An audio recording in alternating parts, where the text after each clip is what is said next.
આકરા મૂકે છે અને શું કહેવાય કોડી, મણકા અને પાંદડા. હું તમને જે અંક બોલું એ તમારે લખવાનો અને પછી એટલી અમારી વસ્તુ લેવાની. બરાબર? ચલો. મયુર 7 લખો. હા, 7 કોડી મૂકો.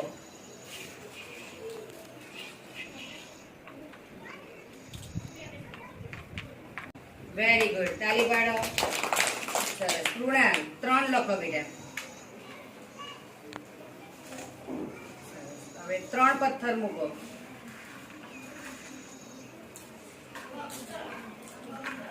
વેરી ગુડ, તાલી પાડો. સરસ. ચલો. રિયા આ બાજુ જાઓ. રિયા 4 લખો બેટા. હવે 4 પાંદડા મૂકો. વેરી ગુડ, સરસ. તાલી પાડો.